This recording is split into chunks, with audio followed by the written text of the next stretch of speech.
let's talk about calculating primary productivity. So our primary productivity formula, I will go ahead and I will write it here. We have our net primary productivity is equal to our gross primary productivity minus the respiration rate.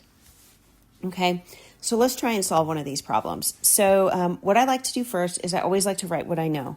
So I'm just going to make a spot here for all of my numbers.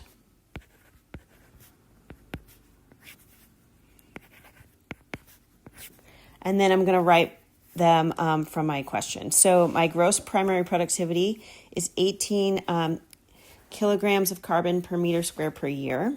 So I'm going to write that.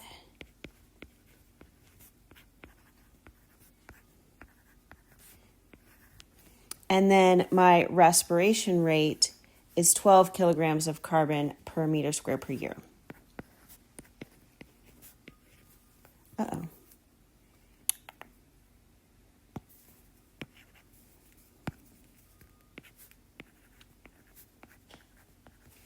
Okay, so now let's go ahead and let's solve this guy. So we want net primary productivity.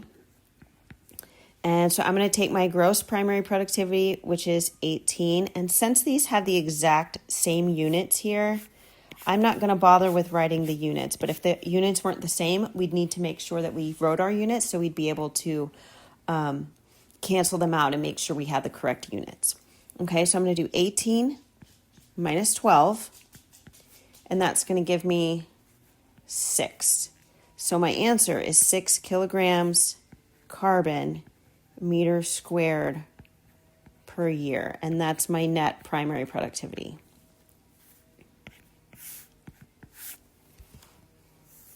Okay, now let's try another one.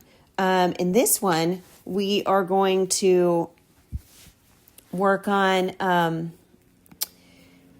me get a little lighter purple so you can see it, or let's do a pink. Now we're going to calculate the gross primary productivity rather than the net primary productivity. So we're going to use the same equation, which is our net primary productivity is equal to our gross primary productivity minus the respiration rate, except we're going to have different numbers. Same thing, I'm going to write what I know here. So I'm just going to make a spot for them.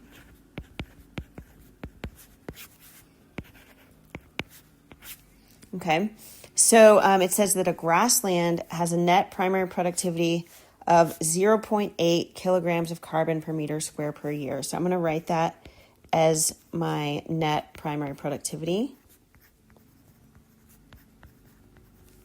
And then it says our respiration rate is 1.2 kilograms of carbon per meter square per year.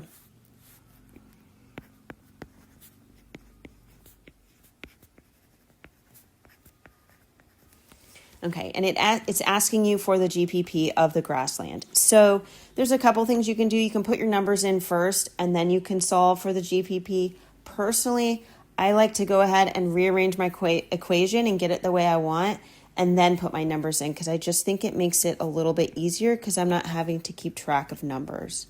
So I'm going to take this R and add it to both sides, and so I'll have an NPP plus R equals GPP.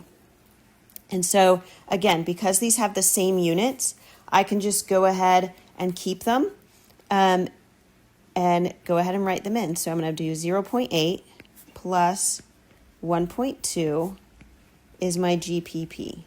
Okay, and that's going to be 2 kilograms of carbon per meter squared per year.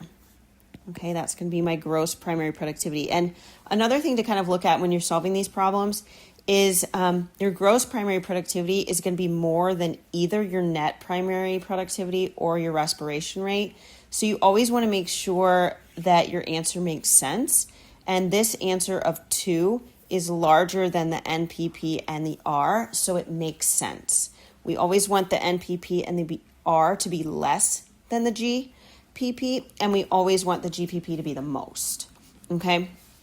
So let's try and solve another one, see how this goes. We're going to use that same formula again. Let me see if yellow works best. So what do we have? We have our let me see, I almost wrote my equation backwards. Our net primary productivity is equal to our gross primary productivity minus our respiration. Okay, so in this one, again, we want to write what we know. So our net primary productivity, our gross primary productivity, and our respiration rate. Okay, our net primary productivity is 1.5 kilograms of carbon per meter square per year. So I'm going to write 1.5 kilograms carbon per meter square per year. And then our gross primary productivity is 2.5 kilograms carbon, we should not have that there, times meter squared, or by meter square per year. Okay, and so in this one, we're looking for the respiration rate. Okay, same type of thing. I personally like to go ahead and get my numbers or my letters situated the way I want before I plot my numbers in. I just think it's a little bit easier. So I'm going to go ahead and I'm going to add R to both sides. So then I'm going to have NPP plus R equals GPP. Now I could have kept it and gone the other way, but I don't like to work with negatives, so I just want to get rid of that. Now I'm going to minus my NPP from both sides. And so I'll get a formula that is R equals GPP minus NPP. Okay, so now I can plot my numbers in. Again, they have the same units, so I don't have to worry about making sure that they cancel out or anything like that. So I can just plot my numbers in. So I'm going to have 2.5 minus 1.5, and that's going to give me 1 kilogram of carbon per meter squared per year. And that's going to be my respiration rate. So this is how you solve these primary productivity problems. You should expect to see at least a couple of them on the AP exam, and you cannot be guaranteed that the formula is going to be given to you. So you might want to, you really should memorize it.